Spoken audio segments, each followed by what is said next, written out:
Welcome back to Proxy Hammer, everybody. And today we're going to be talking about something a little different, kind of in the same veins as what we talked about when we talked about positioning Craftworld Eldar units correctly. And this is going to be how to survive when playing the Craftworld Eldar when you don't get first turn. So I know when I first started playing, I had no idea how to set these guys up. I was coming from a Imperial Guard perspective on deployment and movement. And when I first started playing, I was playing my Guardians like Imperial Guardsmen. I was playing my Wave Serpents and Fire Prisms like Lehman Russ Battle Tanks.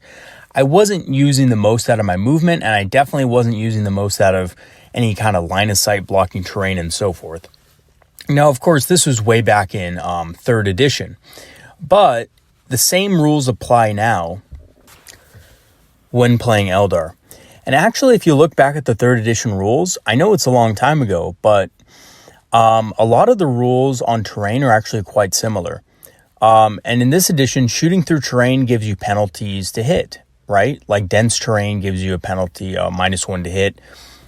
You can't see enemy units that are past obscuring terrain and stuff like that. So in many ways, the way that Eldar set up on the battlefield is still very much the same, in that when you're playing Eldar, you have to be cognizant of a couple different things when you set up. You have to be using terrain to the best of your advantages, and you can't really set up your units like you would any other army, right? Because you're not tough, you're not a Space Marine faction, your guys don't have 2 wounds. You can easily get one-turned or one-shotted if you don't take care about your deployment. Now, obviously, going second has been, in Warhammer history, generally a bad thing. Not always, but from time to time, it's been terrible. I remember playing in 5th and 6th edition where going second was sometimes a death sentence, depending on who you would go against, if you didn't have enough line of sight blocking terrain on the battlefield. And it's a little better now, because in match play, we have something called obscuring terrain, right? So what we're going to be doing in this video is we're going to be looking at how to deploy terrain on the battlefield first, because that's one of the most important things to making sure that the game's fair for both players. We're going to be looking at reinforcements and strategic reserve, a way to preserve your units until later in the game. We're going to be looking up at how to set up your units, because remember, you have to alternate between you and your opponent when setting up units, which can be kind of difficult, but can also, kind of be advantageous. And there's a few tricks you can pull, to kind of throw your enemy off. Using the Phantasm stratagem and other redeployment abilities, this is crucial to Eldar. I think it's one of the most important aspects to, second turn Eldar, I would say, is in the way of survival. And also a little bit about how to play your first turn, which will be the second turn of the game. So remember, getting second turn is not necessarily a bad thing in matched play. In casual play, I can definitely understand, players like, oh man, it's a big disadvantage. You know what I mean? I'm wanting to kill the enemy, but, I can't, maybe necessarily do that because, he gets the first shot at me. But in match play, with the right deployment setup and so forth, it's not going to be as big of a deal. Now, when we're talking about deploying terrain and setting up the battlefield, typically Strike Force games, which are probably a vast majority of the games, that's anything from 1,000 points to 2,000 points. You're going to be on a 44-inch by 48, a 44 or 48-inch by 60-inch board, and that's basically the standard. So, a lot of older hobby shops will have, 4 by 5 boards typically. That's 4 feet deep, 5 feet long. But it could be more. I've seen 72-inch by, 50-inch. I've seen a lot of weird stuff. It doesn't really matter because that's just the minimum size of board that you will have. Typically, you'll have about a 48 by 60 inch board. And that's how it used to be in past editions. It's funny. GW changed the standard size to 44 inches minimum on the, I guess the length of the board, or I guess the width, or whatever you want to say it, like up the short side of it. But it doesn't really matter too much. It's only a couple inches difference. I mean, I guess in, highly competitive play, it could matter, but in most play, match play or not, it's not going to make much of a difference whether you're playing on a 44 or 48 inch, the short end of the table. It doesn't matter. Now, as for terrain, this is crucial. You should have about 10 to 12 pieces, more on the side of 12 pieces of terrain, on the battlefield at all times. So basically, to clarify this, and even in the rules, if you look in the core rules of the book, if you look at the number of pieces of terrain that are on the battlefield in Strikeforce games, if you count them up, it's about 12 pieces, okay? And that's the standard, okay? So that should be the amount of terrain you have on every single board, no matter what. And look, I've been in some experiences where my opponent doesn't want to play with much terrain and actually thinks terrain is not a great thing. I've been in that situation before, and I've also played in gaming groups who didn't really care for terrain that much, and the boards were very sparse. Here's the thing, though. You need to have at least 10 to 12 pieces if you're going to be playing a fair, balanced 2,000-point Strikeforce game. You need it. It's mandatory. Now, the reason why is because when you're talking about game balance, even in the book, in the GW book, they mention that in games where you're going to have less terrain on the board, that's going to give a huge advantage to shooting armies, especially shooting armies that have a lot of armor and that are tough, like Space Marines, right? So to have a balanced game with any other faction except Space Marines, you are going to need to set up terrain on the board, at least 12 pieces of it. And in fact, there should be, honestly, in my opinion, should be at least 4 pieces of obscuring terrain on the board as well. So typically this is in the form of ruins. You should have at least 4 ruins on the board or some other type of obscuring terrain. And the rest of the pieces should be a mix of light cover and dense cover, essentially. And this is just in all fairness, because honestly, I mentioned that gaming group I played with earlier. They were big fans of shooting armies, Imperial Guard, Tau, Space Marines. So it made sense that they didn't like playing on a board with a lot of terrain, because a lot of times they wouldn't be able to shoot if they did. However, in every single one of my games, I always made it clear that we needed at least some obscuring or line of sight blocking terrain on the battlefield for fairness sake. And if your opponents are having trouble understanding that, just tell them, would you really have or play a game where your opponent is immediately at a disadvantage to you? Not even in terms of the armies that you brought or the rules, but the fact that, the terrain is heavily to your advantage already. It doesn't really make much sense, So if you put it that way to your opponent, it's kind of like playing Monopoly. And instead of starting off, I don't know how much money you start off with in Monopoly, 1,000 or something like that. Instead of 1,000, you start off with 2,000, that wouldn't be fair, right? And in fact, in matched play, it even states that terrain needs to be set up as it looks in the core rules, essentially. So in the core rules, it states, boards will typically have 12 pieces of terrain, and that's a fair game in GW's mind, at least, right? So that's what we have to go with. We have to go with about 10 to 12 pieces of terrain, more on the side of 12, with lots of obscuring, light, and dense terrain on the battlefield. So I know this sketch kind of sucks. I'm not the best at, drawing things, obviously. I would want to show you guys an actual Warhammer board with units on it, but unfortunately, I just have my iPhone to record, so it's not going to take good pictures and stuff like that, and it hasn't in the past. So I went ahead and just kind of mapped out a quick board and what it should look like when you start playing. So basically what you have is you have 4 pieces of obscuring terrain. Now, these are going to be set up by you and your opponent typically, although I would stick to what I would call a mirror, essentially, which means that really every time your opponent deploys something or you deploy something, you try to put it in a position in the battlefield where it's kind of the same. Now, of course, your opponent could be, not, in the sake of fairness, could be deploying terrain in really weird positions and stuff like this. But essentially for each quadrant of the board, so each one of those squares you see right there, those big squares that separate the board, there's 4 of them. You should have about 3 pieces of terrain in those quadrants, right? So in each quadrant, we have a piece of obscuring terrain. In every quadrant, we have at least some light cover or dense cover.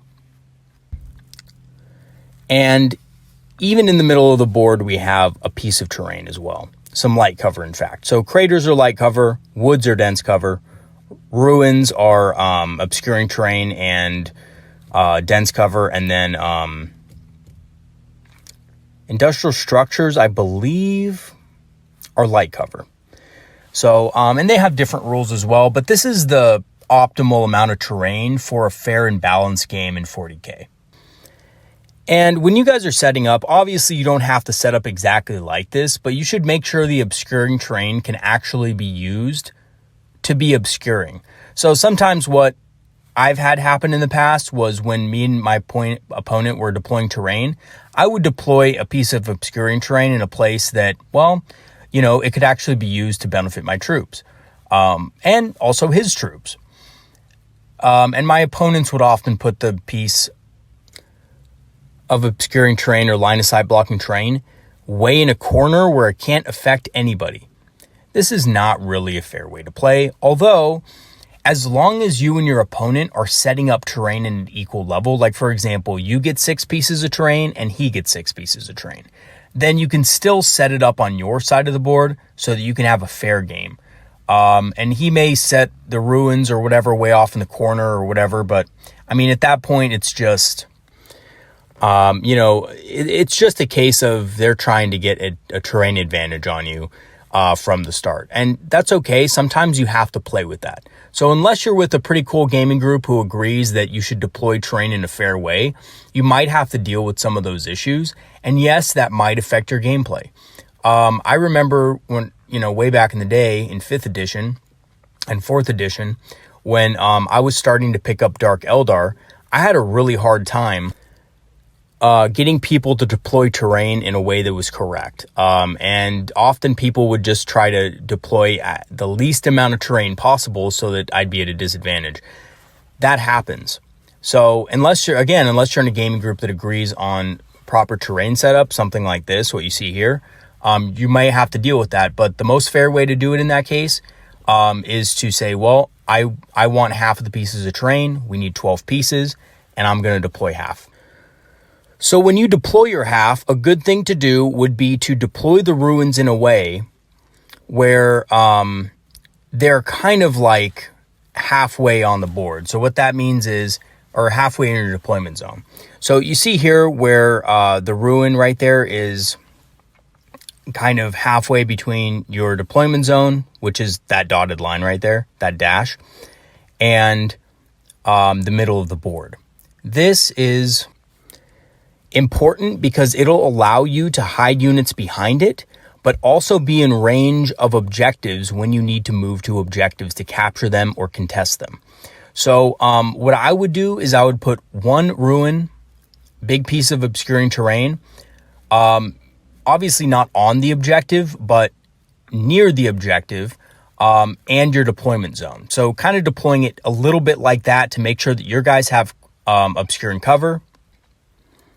But you can still reach objectives when you need to, because if the obscuring terrain is way in a corner and you're huddling your whole army in a corner, you're not going to have the movement or the threat to actually get to objectives. I know Eldar are fast, but they're not fast enough to cover, 30 inches in a single turn with their whole army, typically. So you want to set it up to where you can actually move to engage and capture that objective if needed later on.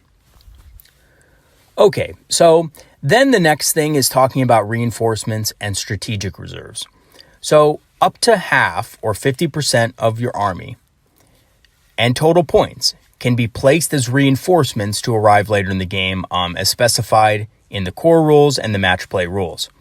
This could be strategic reserve, this could be surprise assault, this could be cloud strike, whatever kind of reserve special rules that you have in your army, this would apply to you. Now, I would, if you're having trouble having your army survive the first turn, I would highly consider putting units into reserve, whether through their unit abilities or the webway strike stratagem to protect them until later in the game, turn 2 and beyond. And what this will do is this won't only preserve them, but it'll basically make it easier for you to hide the rest of your army because you're going to have less models to worry about. So let's say that you have some warp spiders in your army. It would probably be better in some cases to deploy those units in reserve so that they can come in later.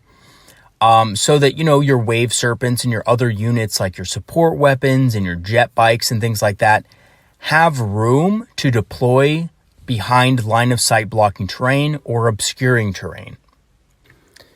And remember, you can put up to 50% of your units in there. So you have to really think about this ahead of time because you can't just say in the middle of the game, in the middle of deployment or whatever, I want to put this, and this unit in reserve. And it's like, oh, wait a second, that's going to be over 50% of your points if you do that. So you have to plan it out ahead of time and make sure that that's not the case and that you have plenty of extra points to do this.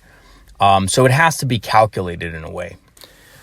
Now, I can tell you from experience, I like to put units in reserve. I always have. I think reserve is a great way to also just mess with your enemy's head. Now he's going to have to deploy more conservatively in some cases because you're going to have units coming in on the board and you're going to be getting the first strike on him now with a lot of your units. So that has often forced my opponents to play more careful, to, take care of where they're positioned on the battlefield and so forth. And what this can do is it can really help you out a lot, because what that means when your opponent is deploying more conservatively, it means that a lot of his own units are going to be out of line of sight. A lot of his own units are going to be screened out by others. So essentially what that means is you're going to get, a safer turn 1 for yourself, because he's not going to be willing to risk him, moving out and then you coming in on the board with a lot of reinforcements and then, him not being in a real position to do anything about it. So using reinforcements can not only help your unit survive, but it can also dictate what your opponent does in his deployment and how he moves his units on the first turn of the game, which can also, in a way, protect your units from being shot off the board turn 1. And then after you're done declaring your reinforcements, you start to set up your units. And you and your opponent are going to alternate units. So what this is, and I learned this actually from Fantasy, when I played Warhammer Fantasy way back in the day. No, I didn't play High Elves. I'm sorry, everybody. I played Dwarfs. So I didn't really play an Eldar faction. I liked High Elves, but I liked the Dwarfs better for some reason.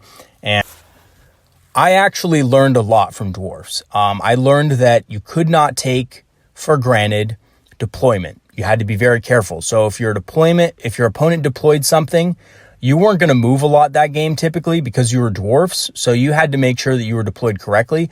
But a very similar thing applies here. When you're setting up your units, it's best to deploy units first that your opponent, A, either knows are going to be there, or B, units that are not as important. So for example, let's say that you're running 2 fire prisms or 3 fire prisms in your list. Your opponent's going to want to take those out first turn, right? So save those for last. Deploy those last. It's best to deploy, your less important units first before you deploy your prisms and things like that. So basically things like Rangers And other advanced position units can be deployed right off the bat to essentially protect you from, kind of getting countered, so to speak. So, a lot of times you deploy a fire prism behind line of sight blocking terrain. Maybe your opponent deploys something at an angle that can see that fire prism, right? But maybe he's hidden himself. So this can happen a lot, and to mitigate this a little bit, what I like to do is I like to deploy things like Rangers right off the bat first. And I always like to save 2 Ranger units for last, but I like to at least set up one of my Ranger units first in a position that I could possibly redeploy my fire prisms to. And I'll tell you a little bit about that in a second. But by deploying units that are less important, you're essentially denying your enemy the best chances of killing your big stuff and best stuff. So I went, and it might be a little hard to see, but I went ahead here and drew out, a deployment that has been common for opponents of mine in the past, based on my deployment. So in this list, we have our Eldar forces. It might be a little hard to see, but the little circles with the kind of lines or dots in the middle, the dots are going to be our guys. They're going to be the Eldar forces. And most of them are also going to be on our side of the board, right? So what I've done here is I've deployed my units in a couple of ways. As you can see, my opponent has a lot of enemy tanks on the other side of the board. Now, they're those boxes over there. That's typical of Space Marines to have box vehicles. So I just drew a box. Rhinos, Land Raiders, they pretty much all look the same. Predators. So he's deployed a lot of his tanks on that side so that he can draw line of sight to my vehicles. Now, as you can see, that enemy vehicle on the far right of the board, you see that vehicle? That's probably going to be a tank hunting vehicle of some sort, right? So that vehicle right there can draw a direct line of sight to a couple of my either Wave Serpents, Falcons, or whatever they are, fire prisms behind that ruin because of the angle, right? Most other units in his army, however, cannot draw a line of sight. All right. So we're preventing a lot of his shooting by just being high behind that ruin. A lot of his units aren't going to be able to shoot. That unit in the woods, I don't know what they are, Devastator unit, whatever, they can't shoot at it. They don't have exactly the correct angles. The ones in the crater definitely can't see it. The 2 tanks behind the ruin can't see it, right? And definitely none of the units on the left-hand side can see. And I've actually also used my Rangers to screen out possible deployment areas for my opponent. So, for example, if you look on the right side of the board, you'll see a unit of Rangers in that ruin. That is to protect my units from things like drop pods that can drop in, drop troops off in the ruin, and because they're now in the ruin, they can shoot freely at a lot of my units. Because maybe they get far enough in there to be able to just say, oh, okay, well, I'm far enough in the obscuring terrain myself, and you're no longer obscured, essentially. So I'm going to shoot you. This can happen with drop pod units.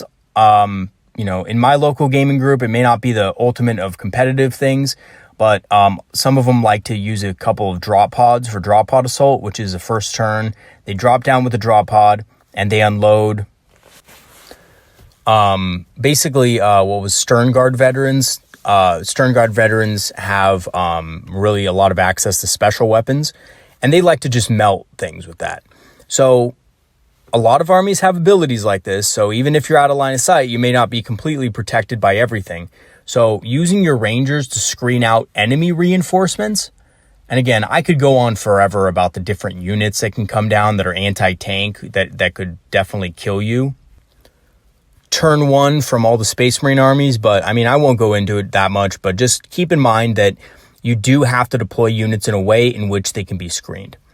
So I've used my Ranger units to screen out my friendly units so that can't happen, so that they can continue to be, basically out of line of sight from the enemy and that he can't shoot. So the only things that he can really shoot on the battlefield is maybe one Wave Serpent or Fire Prism with the far right tank on his side of the board, and the Rangers, right? So he can shoot at the Rangers, of course. They're the ones that are screening out.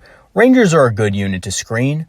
I know that you typically want to do actions with them, but for your opponent's heavy tank stuff, for the most part, you're going to be out of bolter range and things like that. You're going to be out of range of most of his light shooting. The heavy shooting isn't going to be too much of a concern for you. I wouldn't really worry about it too much. A couple last cannons or missile launchers.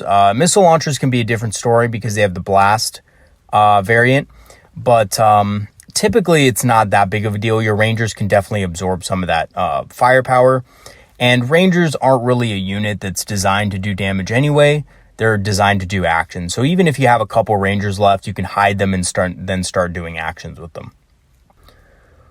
Or use them to kind of run after an objective to force your opponent to move, or something like that, right? So having Rangers out there and visible to the enemy isn't something you can really prevent.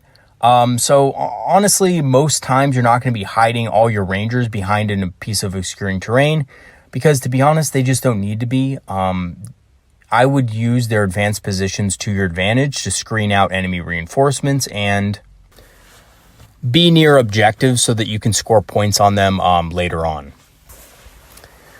Okay, so we have our 3 vehicles on the right side. Now on the left side, we have some infantry hiding behind cover. This could be your jet bikes. This could be your support weapons. Whatever you're deciding to bring is going to be on the left side. Now this is really important because what you want to do is you basically want to set your army up half on the right, and you could have what's called a strong side, which means a vast majority of your power is on the right-hand side. I would always deploy in this way, because if you deploy in this way, if you have 3 of your best units on one side of the board and, some of your other infantry on the other side, that's going to dictate your opponent's deployment. He's going to want to deploy to where he can get line of sight on those heavy units, those fire prisms, those wave serpents carrying a bunch of good stuff, good aspect warriors and stuff like that, dire avengers. He's going to want to draw line of sight to them. So what that means is he's either going to have his units, most of his good units on that side, or he's going to have units that can shoot them down on that side of the board, which he has, right? He has 2 units in craters, which are decently positioned. I probably wouldn't have put a unit in that crater up there, but on his side of the board at least, but no big deal. The units in the woods are well positioned to shoot.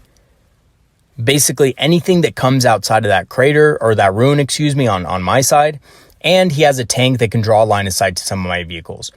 Now, keep in mind, though, he's also going to be suffering shooting penalties from shooting through terrain and stuff like that against my vehicles. But you just have to deploy strong units on one side of the board to dictate your opponent's deployment, so that he also deploys his strong units on that side of the board as well. And, essentially this is kind of, what I've usually set up my army as in the first couple turns. I always try to keep my units in 3s, 3 units on one side, 3 units on the other side. And this is to, use a special ability that we have, a stratagem called Phantasm. And I'll talk about that later in the game. But this can mess up your opponent's, deployment even more and make it even harder for him to shoot you turn 1. Now, even if you do this, some units are still going to be vulnerable, and you just kind of have to wrap your mind around the fact that you might lose something turn 1. You're not going to lose your entire army, but you might lose a wave serpent. You might lose something to, a unit that your opponent has. It's not always going to be possible to hide every little thing, but what is going to be possible is at least hiding most of your army that's going to be remaining on the board from enemy shooting turn 1. And this is where Phantasm and other redeployment abilities come in. So after all your units are set up, you can spend 2 command points to redeploy 3 of your units to get more favorable positions. So essentially those 3 wave serpents or those 3 fire prisms on the right side of the board, if your opponent has good line of sight on them and he's deployed his units in ways that can draw line of sight, you can move those units now to the complete opposite side. And what that's going to do is that's going to mess with his lanes of fire a whole lot. And in fact, it can make your fire prisms much, much safer, or your strong units much safer than before. So you deploy them to the other side of the board, and then they're pretty much safe after that for most of that heavy shooting that he had, that he set up on the other side. So that tank that was in the corner that could draw line of sight can no longer draw line of sight now, and is probably, honestly, unless it has some crazy 60-inch range weapons, it's probably going to be a little bit out of range of a lot of your units on the left-hand side of the board as well. So put your most vulnerable targets, again, in positions initially where your opponent could technically draw line of sight to them, or could deploy in a way that he draws line of sight, and then redeploy them to areas where the enemy no longer has line of sight to them on the other side of the board.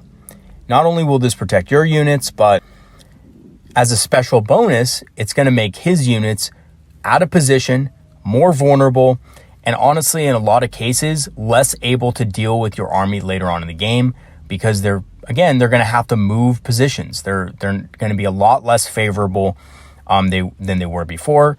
And Space Marine and Imperial Guard vehicles are not as good at redeploying as Eldar vehicles. So just keep that in mind also, that he's going to be a lot slower than you, so doing this could really mess with him in a lot of ways. So here we have the same board, but we've now redeployed our fire prisms or wave serpents or whatever from the left side of the board, or excuse me, to the right side, from the right side of the board to the left side of the board. So now your opponent has much less line of sight on those units, and in fact can't really draw line of sight as well to those units. Those, like, fire prisms or wave serpents. Now, some of you might say, well, yes, we can do that, but then all of my units are packed on one side. I have nothing to threaten that right side objective. And yes, that's true, but remember, you also have a lot of reinforcements, and your units can move so fast that you can threaten that objective anyway, because you're not going to be scoring on primary objectives until your second turn anyway. So most likely what's going to happen is your opponent first turn is going to try to redeploy his units to get better line of sight on you. And he's going to say, you know what? All right, the Eldar player is going to hide. I'm going to just kind of go for the objectives and threaten the objectives so that I force the Eldar player out of terrain, right? Now, this is very common because, Eldar players can typically, if they're allowed to, hide for almost the entire game and just kind of shoot and then come back and stuff like that, using a lot of hit and run tactics and things like that to annoy your opponent, but not necessarily be on objectives. Your opponent's going to know this, and he's going to just want to play the objective game at this point. So what you're going to do is you are going to, as soon as he gets his first turn and he moves and repositions his units to threaten the objectives, you're going to pop out and do your initial damage, which is basically going to be your entire army.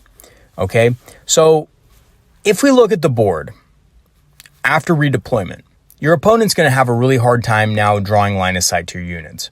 It's going to be extremely difficult to draw line of sight or to get range on your most important units on the board.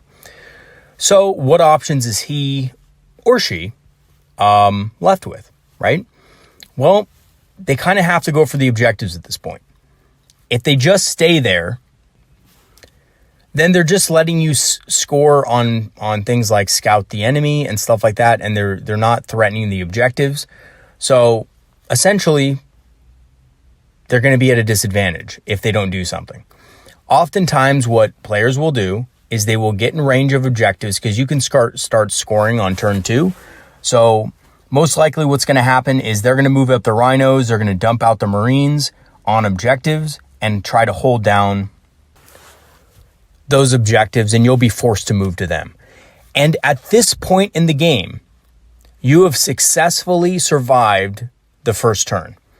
You have deployed out of line of sight or out of range of most of his heaviest units by using what I call strong side tactics, which means overloading one side of the board with strong units, forcing your opponent to deploy his strong units on that side, and then redeploying those units to the other side of the board and leaving his units stranded.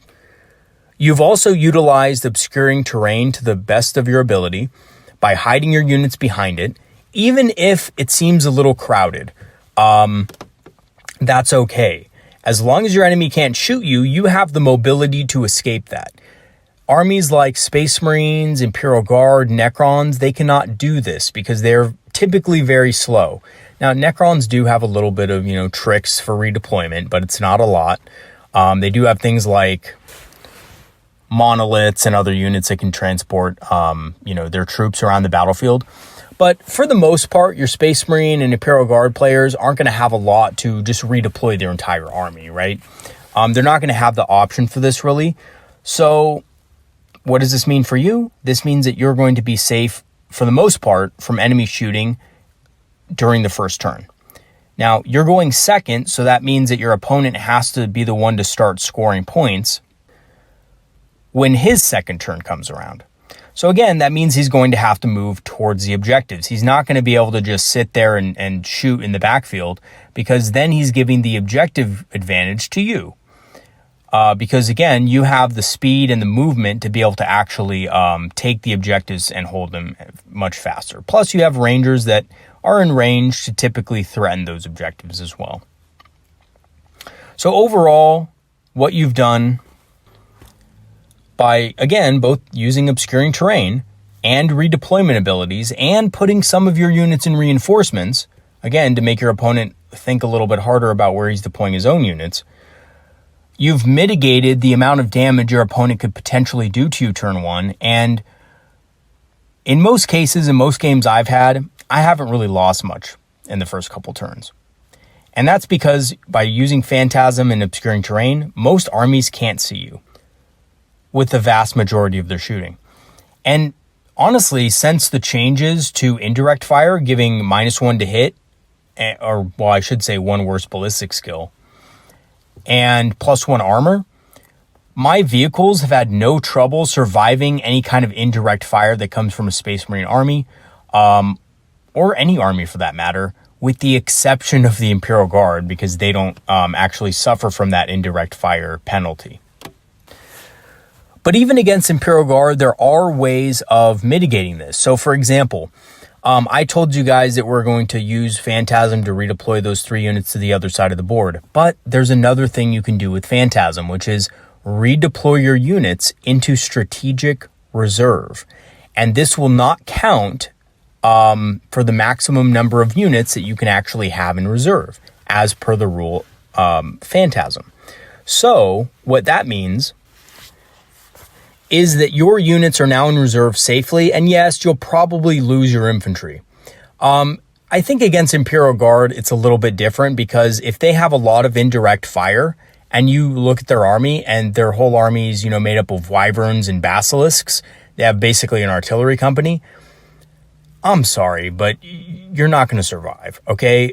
The units on the board are probably going to die, so what you have to do in response is put as many units as you can in reserve, and the only things left on the board should be your rangers and just the bare minimum of what you need, like maybe a wave serpent or something like that, because wave serpents are also very tough by the standards of, Eldar tanks, and that should really be it. So only put on the board what you're willing to lose in the game, and then when your second turn comes, you can bring in your reinforcements, and typically you can put them in positions either out of strategic reserve or with, sudden assault and things like that, to where he's not going to be behind line of sight blocking terrain as well. You're going to be able to draw line of sight to him. And Imperial Guard tanks, the artillery tanks, are very squishy. You should have no problem killing 3 to 4 tanks a turn with your reinforcement units, even if it's just 1,500 points worth. Now, again, Phantasm allows you to ignore the amount of units you can have in reserve. So I'm not quite, now correct me if I'm wrong on this, I don't think this is what it is. I've never really had this issue because I've never put more than 1,000 points in reserve, even with Phantasm. It's never gotten over that amount. But correct me if I'm wrong, I think, if I'm not mistaken, that when you put units in reserve through Phantasm, it not only counts as the unit limit. So, with Phantasm, you could technically have more units in reserve than you have on the board. But it also counts for the 50% points rule. So you could also have more than 1,000 points of your army in reserve if you use Phantasm. Now, correct me if I'm wrong there. I think I'm reading the rule right, but I could be mistaken, and maybe it only counts for the number of units, and that's what they're talking about in the Phantasm rule that goes over 50%. But let me know in the comments what you guys think about that. I've personally never used it to the point where points-wise it's over half my army, but I have used it to where it's over the number of units that are in my army, if that makes sense, that are deployed via wave serpents and things like that. So let me know in the comments what you guys think about that, just so that I know and that you guys know. If it does come up in a game, you guys can use it. Alrighty, so we've talked a lot about deployment. So basically at this point, your army is pretty safe behind obscuring terrain. You're using your redeployment tactics and reinforcements to dictate enemies' movement and deployment so that they don't have favorable shooting positions on you without retaliation. So what does playing the second turn look like?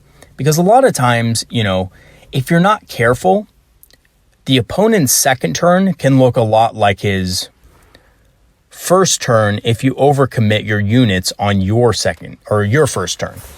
So again, if done correctly, you should still have most of your units alive, either in reserve or hidden behind obscuring terrain. However, you still have to be careful to position your units during your first turn.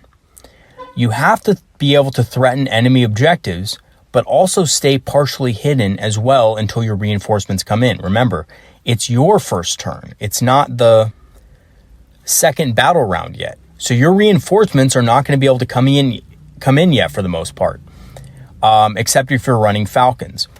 So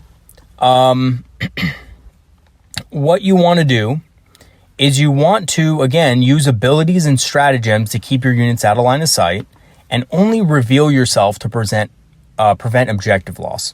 So essentially, his first turn, he's going to be positioning towards the objectives.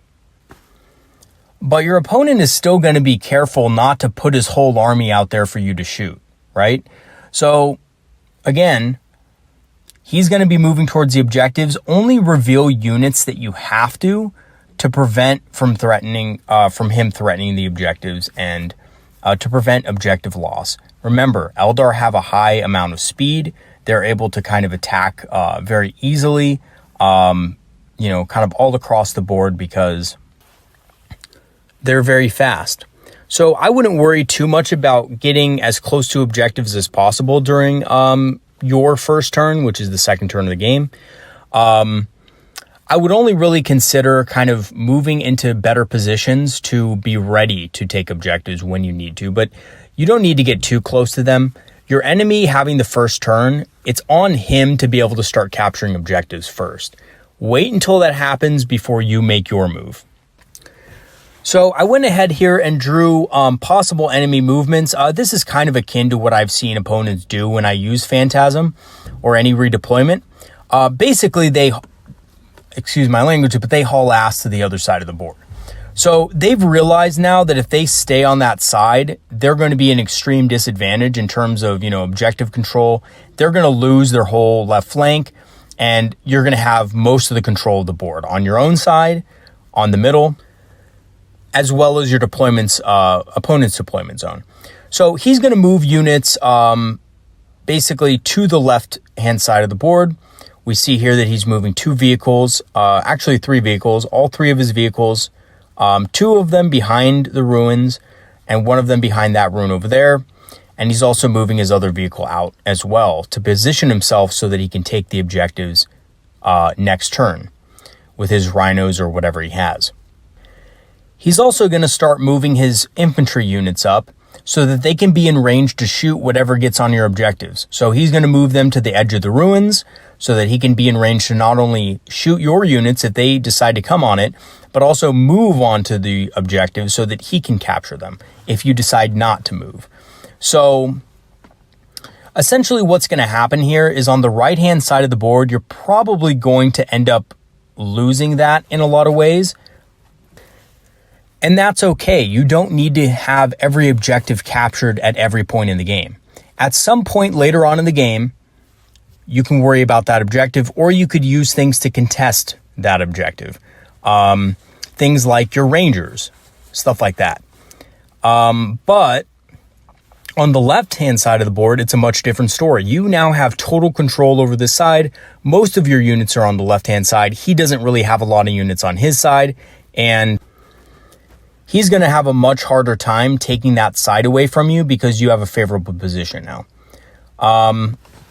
Now, the other thing you could do is if you notice him moving up but still being kind of careful with his units, that he's moving up into position, you can always move out one vehicle to shoot. Like, for example, let's say that we have 3 fire prisms in the back or 2 fire prisms, and you see one of his vehicles pop out of the corner,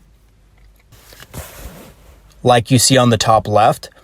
You can actually just move out one of your fire prisms and use the linked fire stratagem to actually just blow that vehicle up.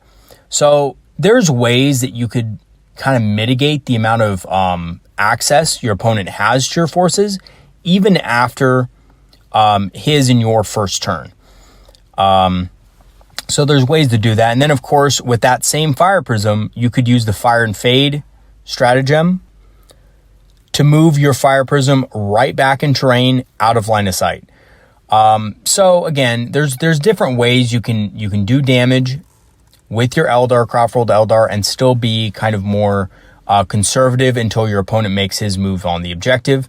And again, because you're going second, you're going to get to react to his movements. And once he deploys on the terrain or the objectives, you're going to be able to make your move with your own reinforcements, and you're going to be able to take them back pretty easily as well. And Marines are pretty tough. I think against good players, you may struggle with this part of the game, but in the first couple of turns, even if the opponent is a really savvy and good player, if you have enough line of sight blocking terrain on the battlefield, it's generally assumed that your opponent's not going to be able to shoot a lot. And in fact, when I play games with my local group, they always assume that the first couple of turns are not going to be very eventful in terms of damage, because we've all kind of agreed that we're going to have, at least 4 pieces of pretty large obscuring terrain on the battlefield. We've all agreed that that's fair, no matter what army they're playing. And that there's going to be a lot of other pieces of terrain as well. So we typically set it up the board kind of like this. There's some variation sometimes depending on what board we play on, but we always make sure that there's at least 4 pieces of obscuring terrain on the battlefield to just in the matter of fairness. So as an Eldar player, if you're struggling with, kind of surviving through your first turn, these are some simple things you can do to prevent your enemy from actually being able to target and shoot you. Now, this won't prevent every single instance. For example, there's some armies that, can come in turn 1, drop pod assault armies are a thing as well. If your opponent's running a drop pod assault and he has a lot of units in drop pods that can alpha strike, another good way to deal with that is, again, to put your units in reserve. And then if you're out of line of sight, that's going to still help you, because then you can use your rangers to screen out his units. Remember, his enemy drop pods cannot drop within 9 inches of your friendly units. Spread your rangers out. Use them so that if he decides to come in turn 1 with his drop pods, that he's going to have unfavorable positions with their deployment. So again, there's other ways of denying your opponent the ability to table you turn 1. This edition isn't like past editions where, obscuring terrain wasn't really a thing, and only really line of sight blocking terrain actually prevented line of sight. So the buildings had to be massive for you to block line of sight, and they had to be solid buildings. That's not the case anymore, which helps us a lot. The other thing is that we have other ways of surviving. Even if they can draw line of sight to you, we have ways of negating enemy shooting. We can do -1 to hit with lightning reflexes. Again, we have our redeployment, which I talked about, phantasm and stuff like that. So we have a lot of ways of dealing with that. So if you're a newer player, worried about, getting tabled on the battlefield, this is really kind of some of the steps you can take to prevent that. It's definitely not like past editions. And if anyone remembers 5th edition and how hard it was to actually compete with some of the armies that were out there during the time, you will know that, you know, I mean, honestly, it's really not that bad in this edition. Things are not that bad. I remember I was playing games in 5th edition competitively in tournaments, and basically the only thing people brought back then was vehicle parking lots. So you had the Imperial Guard vehicle parking lot with chimeras and, you know, battle tanks and things like that. And then when the Blood Angels Codex came out, you basically had Blood Angels, well, let's just say this. You had Razorback spam with Blood Angels, if anyone remembers that, with, you know, las cannons and plasma guns on their Razorbacks, just filled with troops with meltas. You'll remember, you know, kind of if you didn't deploy correctly, or if the board didn't have enough terrain and you got second turn, there was a very good chance that you might actually be tabled if your opponent was rolling hot enough. So things aren't the same way now. There's a lot of obscuring terrain and stuff typically on boards, especially in competitive play, where you can hide behind, and there's plenty of stratagems and stuff that Eldar have to stay alive during that first turn, essentially. So I hope this helps you guys, and I hope that you guys can understand my writing a little bit on this. Because I know some of those diagrams were handwritten, so I could understand if they're a little hard to see. But I hope my advice has helped you a little bit with staying alive the first turn. And in conclusion, I think obviously we play a squishy faction. That's just the truth, right? It can be tough if you go second, but there are several ways you can mitigate damage during your first few turns, and they include using terrain features to block line of sight and make it harder for the enemy army to hit you, right? Making use of reinforcements so that your units aren't on the board in the first place for your opponent to target. Using the Phantasm stratagem to redeploy if you need to places your opponent's shooting cannot reach. And lastly, don't go all in too early on your first turn. So that means the second turn of the game. Be patient. If your enemy positions himself to be out of line of sight of most of your units, even on your second turn, and you notice you don't have a lot of shooting targets, be patient. Shoot what you can see, shoot what's easy, but don't overextend yourself, and definitely don't, you know, put yourself in the crosshairs of the enemy's next turn. Because remember, he could have reinforcements too, and his reinforcements come in before you. So be careful about that.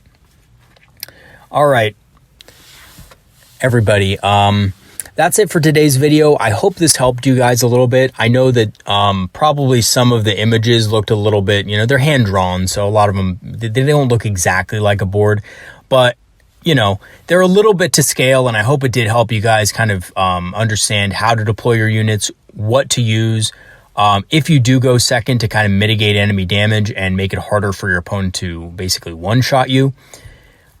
So yeah.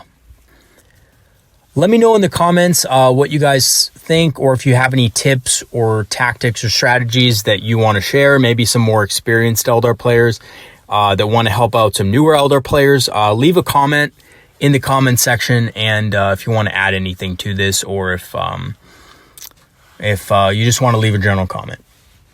All right, everybody, that's it for today. Peace out. I'll see you guys in the next video. Have a good one.